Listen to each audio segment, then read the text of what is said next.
Atlanta on the Locked On Podcast Network. Your team every day.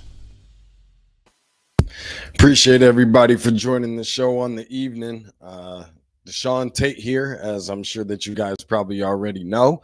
And of course, this show is going to look a whole lot uglier on the evening just because of the fact that we don't have Tanisha Batiste on this evening. That being said, I still like to thank, regardless, any and everybody, whether you're watching live and or also following along, following on social media and all the good platforms, wherever you find your favorite podcast and so forth. And even for those who will be around to listen in the future, appreciate you guys for joining me on tonight. Of course, we're going to talk a little bit about those Atlanta Hawks, a rematch in the making from opening night, game one, of course, in which I felt really, really confident about this team going into the matchup. Of course, we'll talk about all of that and more, being addressing some of the concerns, the X factors. We're going to get to that right off of the jump ball.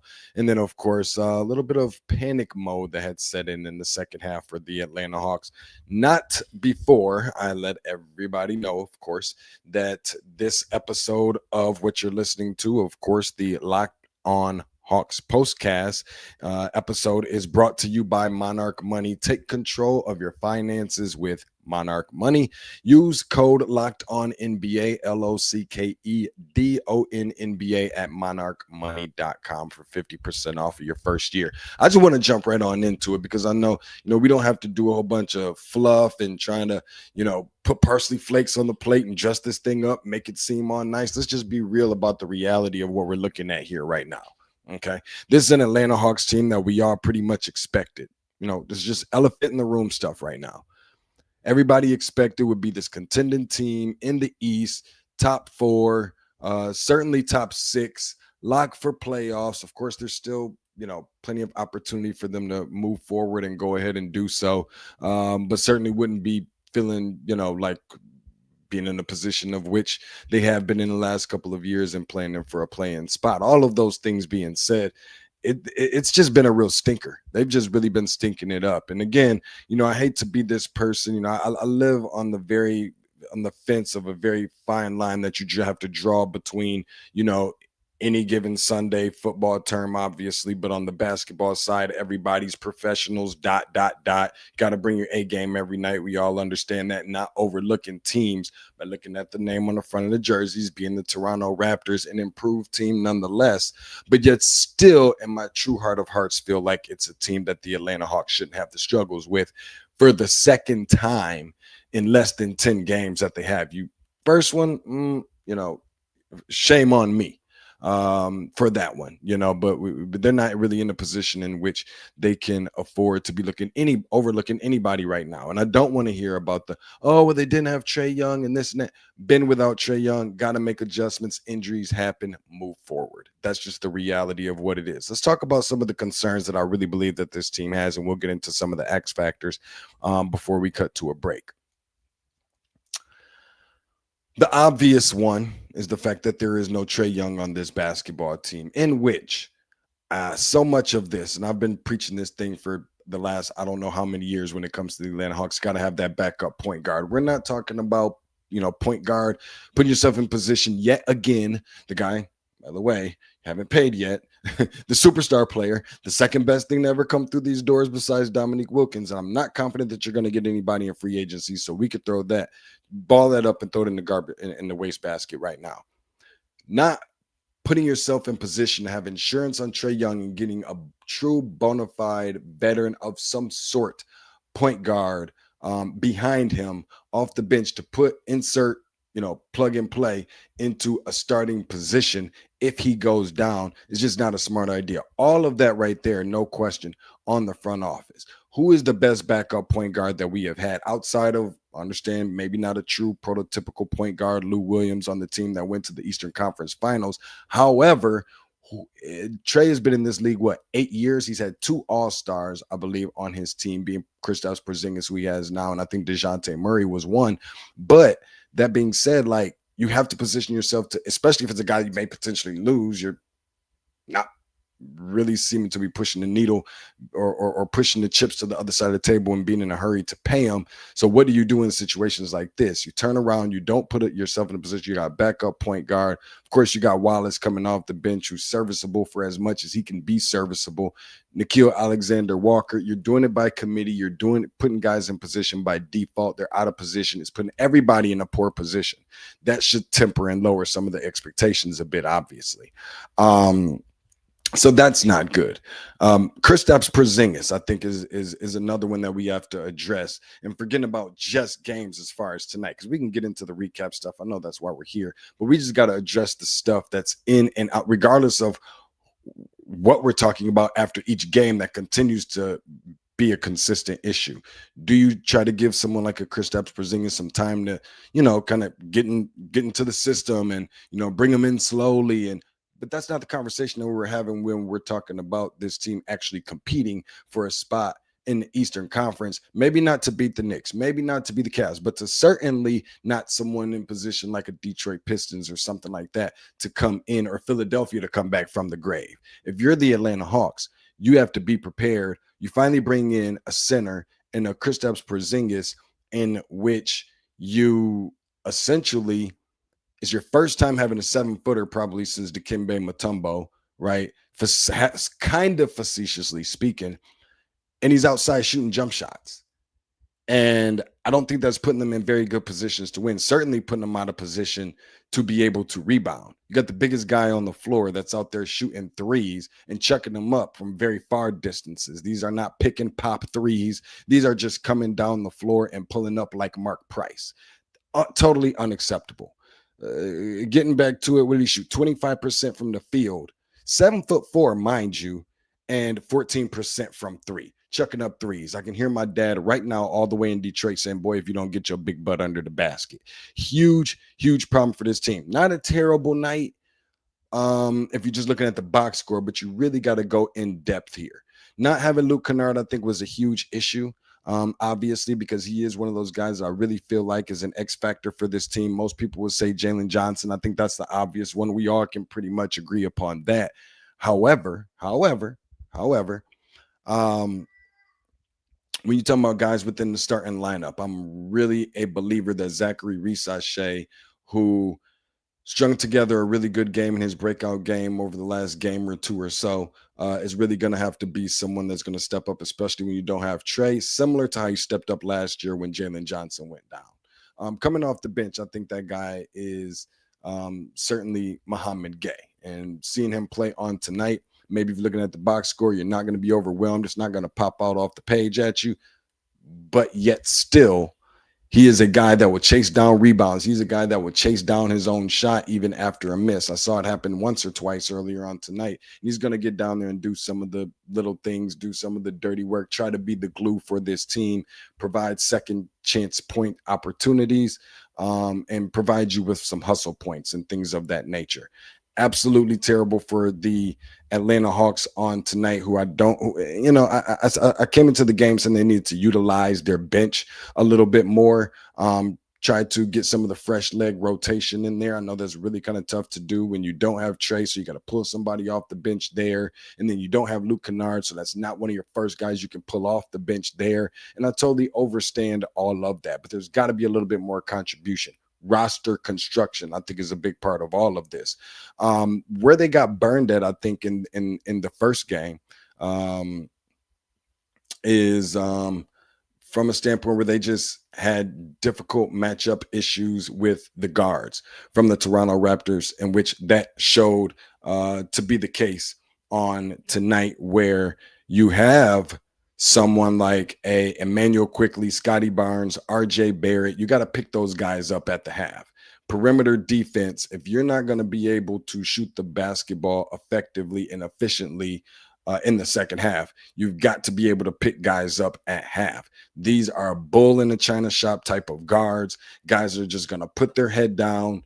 They only have one gear. That gear is number 5. It's just a 3-headed monster of guys that are not afraid of going in there against a team who has a 7'4" guy that's not standing under the paint. Sure, he had 4 blocks. I would imagine so and hope so for a guy who looks like he could just change light bulbs at the top of the arena. He's so tall. Got to be a little bit more of a defensive presence. Got a feeling they knew exactly what they were getting in that instance. Good night by the Toronto guards. And it probably didn't help a whole lot that you got someone like a Jakob Poeltl who comes into tonight, I think, going to the free throw line 4 or 5 times, came up with a goose egg every single time from the line until he comes into State Farm Arena tonight and can't miss a free throw to save his life. It just appears to clearly be a poor matchup for the Atlanta Hawks, especially when you give Toronto the opportunity to get out and transition. Okay. And they're the best, fast break scoring team in the league at about 20 points a game. The first meeting they had 34. Tonight they had 21. So it appeared that the Atlanta Hawks had slowed them down quite a bit, but most of that was in the first half when they were doing the slowing down. Didn't help a whole lot in the second half by any stretch of the imagination. But the last thing you can't have is, Kristaps Porzingis shooting the energy out of the basketball sometimes. And I have a really good feeling that that's what happened in some of the games that they ended up winning so far earlier this season. I really thought that there was a potential loophole there, or, possibility that is something that could happen. And I think it reared its ugly head here on tonight. 109-97 win for the Toronto Raptors at State Farm Arena. Mine, I say again, and especially there's a little bit more emphasis on it this time. It was for the Emirates Cup. First loss for the Atlanta Hawks. Both teams came in undefeated, so some big stakes in this one for the East Group A standings. We're going to get into a little bit of what happened in the second half, a little bit of the turning point and so forth after these brief messages.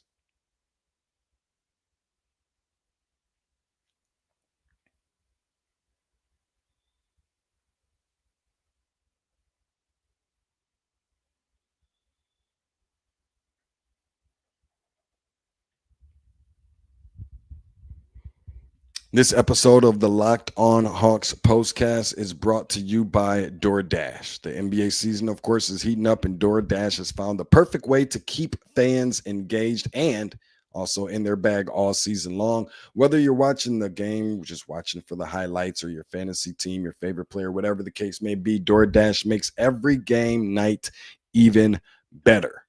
Of course, the DoorDash is the official on-demand delivery platform of the NBA and celebrating with something called the bag drop. You may ask me, DeShaun, what is the bag drop? Well, I'm glad you asked. Let me remind you, every time an NBA player scores 50 points in a game, just for an example, DoorDash drops 50% off your order with Dash Pass the very next day. And you're automatically entered for a chance to win the ultimate fan bag. Super swag, all kinds of really cool stuff. Player inspired drip, all sorts of really awesome things. You want to make sure you're taking advantage of this opportunity. And I love the fact that it's not just food. You can get so many different things. DoorDash is not just food anymore. So many different things. I think it's really, really awesome what they've got going. I'm gonna have to get on top of that myself. So the next time that someone goes off for 50, seems like a lack of defense in the NBA nowadays. Seems like it's going to happen more and more often, more frequently. So you might want to take advantage of this. Just use the promo code NBA50 the next day to get 50% off on DoorDash with Dash Pass plus your shot at the bag drop. Dash Pass members only. 50%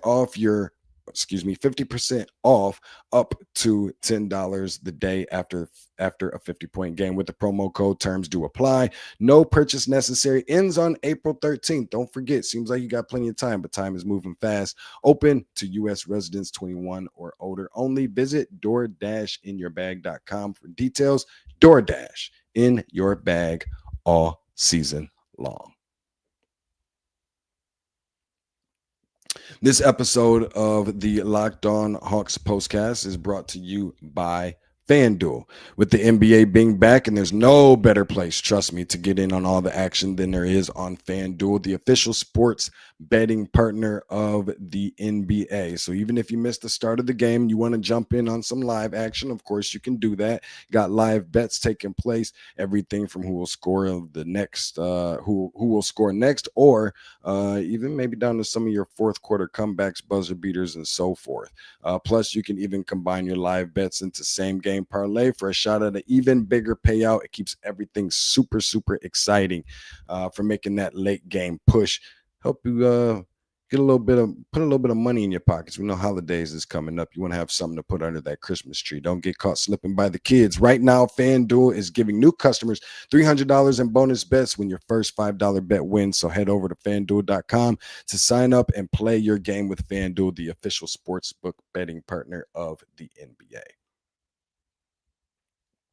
This episode of the Locked On Hawks postcast is brought to you by Prize Picks.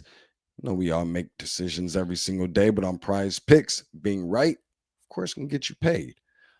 What better thing to do than make sure that you're not missing out on any of the excitement on sports this season? It makes no difference what sport it is. It could be the NFL, the NBA, whatever the case may be, college basketball, pro basketball, college football, the whole nine. That's the best part about having all these sports going on all at one time. So if you haven't tried it, of course, Prize Picks is the simplest way to pay. You just pick more or less on at least two players on their stats. And if you get them right, you win. It takes less than 60 seconds. So make sure that you put in your lineup and just know that this is something that you can play pretty much just about anywhere. California, Texas, Georgia, from the Golden State to the Frozen State, from the Big Apple to the Pineapple. I've used it a couple times and I got some money put right in my pocket, so I know I'm all good. You should probably try it out and do the same thing. Download Prize Picks app today and use code LOCKEDONNBA to get $50 in lineups after you play your first $5 lineup. That's code LOCKEDONNBA for $50 in your lineup after your first $5 lineup. Prize Picks.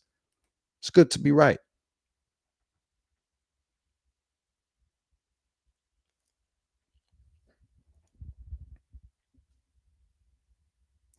Appreciate you guys, man, for joining in. Of course, I want to get into some of this stuff too, because I feel like I went off on a total rant about the Atlanta Hawks, in which I feel like I should have. I think that there's a very fine line in the sand that you have to draw between being panicked and pushing the panic button and all those kind of things. Of course, keeping in mind that there's injuries to key contributors, especially your star player in Trae Young, and then also not panicking enough to a degree. And I think that there's a such thing. And I kind of am starting to live more on the panic button side because of everything that is going on. And this team just seemed to be out of sync.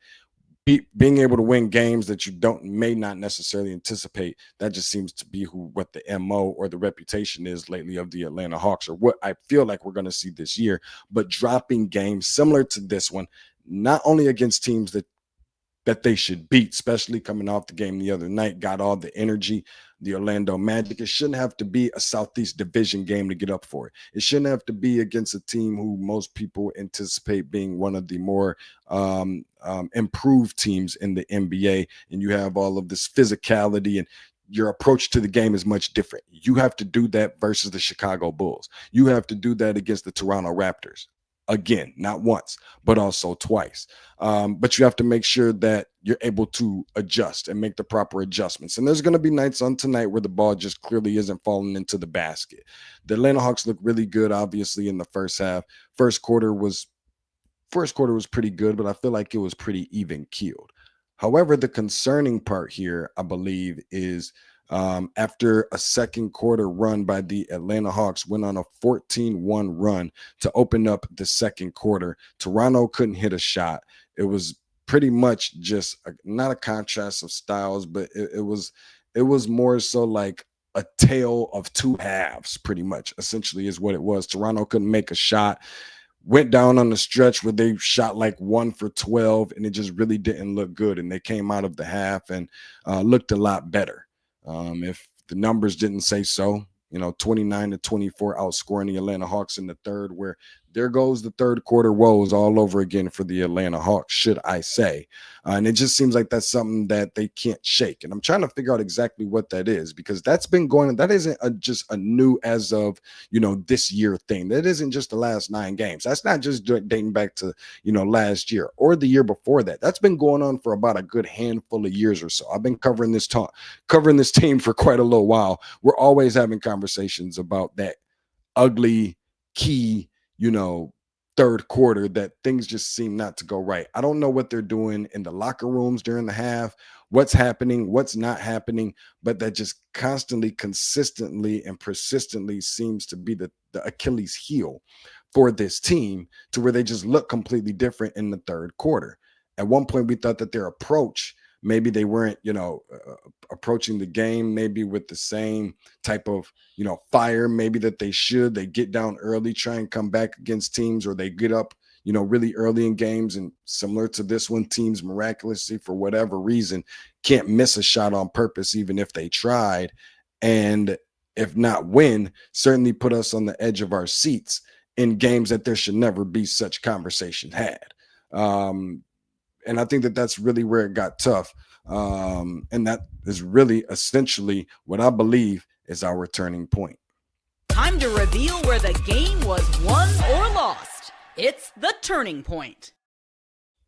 And what comes of that turning point is where I really believe that it was extremely key, where you're looking at the third quarter. Things aren't necessarily going right for the Atlanta Hawks already as is. It feels like that there's a lid on the rim, but you have to be able to get stops in the process, even if shots are not going in for you. They were not stopping ball up top at the half and finding a way to yield for transition points and things of that nature. 11-4 run for Toronto to end the third quarter, one field goal for Atlanta in the final 5 minutes of that third quarter. And it didn't get better because, of course, the Toronto Raptors went on in the fourth quarter to outscore the Atlanta Hawks 36-20. And it's one thing to not have the guys as far as offense. It's another thing to not be able to get the stops. And it seems like the energy from the first half was taken away from them in the second half. And, the defense is about the effort. And that was something that you have to be able to give. It felt like, despite the second half shooting struggles,